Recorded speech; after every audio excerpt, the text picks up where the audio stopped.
मेरे हबीब ने फरमाया बंदा जब रो के कहता है ना या अल्लाह गलती हो गई माफ कर दे, फरमाया मेरा मालिक उसे फौरन ही माफ फरमा देता है। तू आ तो सही, तू आता ही नहीं। सुने बड़ी प्यारी हदीस, बड़ी खूबसूरत हदीस, कंजुल माल में दीगर कुतुब हदीस में है।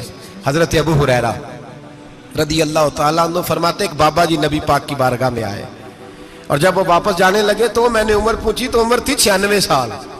कहते हैं बुजुर्ग जब आए ना तो ये भवें जो है ना उनकी सफेद होके तो यूं आंखों पे आ गई।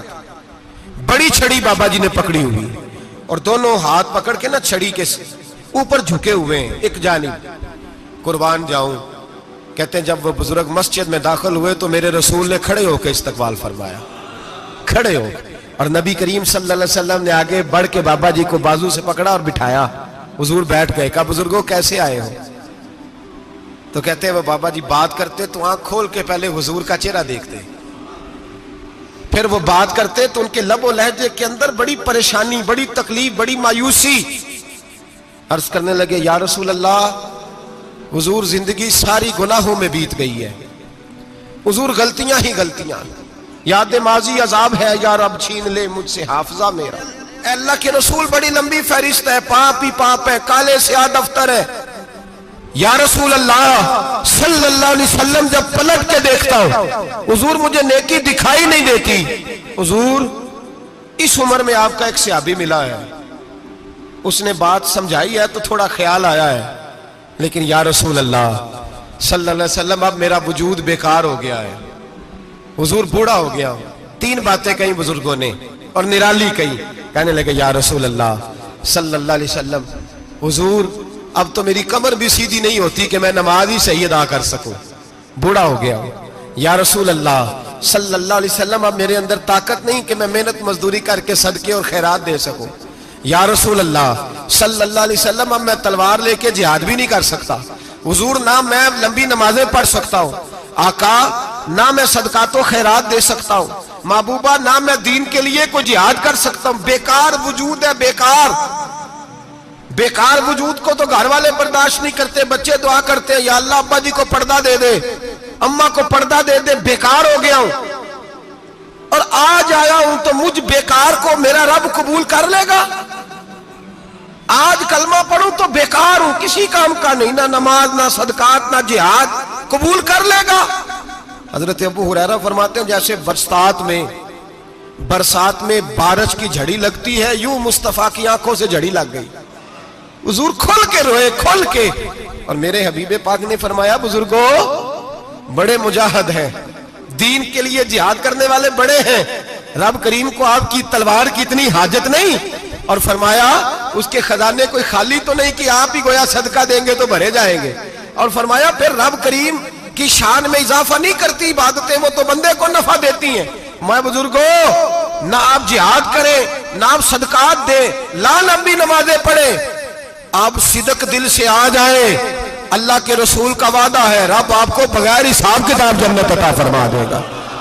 आना तो शर्त है कि नहीं, आए तो सही, ना पहुंचे तो सही, आ जाए, उसको नहीं आदत सदका तो खैरात की जिहाद की तबलीग, आए तो सही ना। तू आ ही नहीं रहा, तू घर में बैठा हुआ है, तू सोया हुआ है, तू दुकानदारी कर रहा है, तू पैसे गिन रहा है, तू आया ही नहीं, आ तो सही।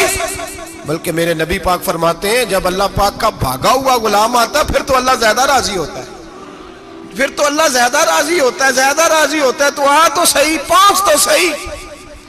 बल्कि सूफिया तो और बात करते हैं, वो कहते हैं तो कभी भूल के भी रब रब करे तो अल्लाह तो उसे भी कबूल कर लेता है, भूल के। मुल्ला रूमी कहते हैं बनी इस्राइल का बंदा है, सनम पत्थर को कहते हैं, बुत को कहते हैं, बुत के सामने खड़ा है और सारी रात कहता है या सनम या सनम या सनम, ए पत्थर ए बुत, सारी रात पुकारता रहा। रात गहरी हो गई, नींद का गलबा थक गया, सोने के करीब आया तो गलती से मुंह से निकल गया या समद, या सनम की जगह निकल गया। रब करीम ने फरमाया जिब्रील दौड़ के जा, जो मांगता है इसे दे दे। हजरत जिब्रील अर्ज करते हैं मौला भूल के तेरा नाम ले रहा है, भूल के ले रहा है। तो रब करीम ने फरमाया चल नाम तो मेरा ही ले रहा है ना, मेरा ले रहा है ना, या अल्लाह। वो अल्लाह करीम ने फरमाया झूठे के सामने सारी रात का खड़ा है, सारी रात का पुकार रहा है, उसे कुछ नहीं मिला। तो सच्चे का नाम लिया है, अगर मैं भी कुछ ना दूं और बुत में और मुझ में फर्क क्या रह जाएगा? जा जो मांगता है झोली भर के दे, नाम तो लिया है ना।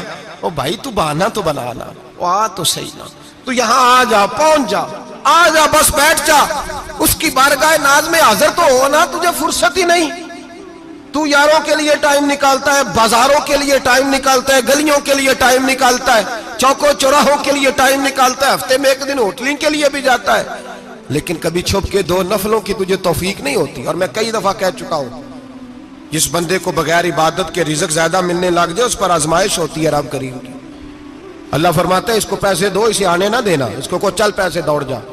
लोग समझते हैं मैं बड़ा ज़हीन हूं, अक्लमंद हूं, देखो मैं अपनी होशियारी से, चालाकी से आगे निकल गया। तो आजमाइश है, ये तो आजमाइश है रब करीम की तरफ से, ये तो उसकी खुफिया तदबीर है मेरे भाई। उसकी बारगाह नाज तक जो आ गया, आना तो हमारी जिम्मेदारी है कि नहीं?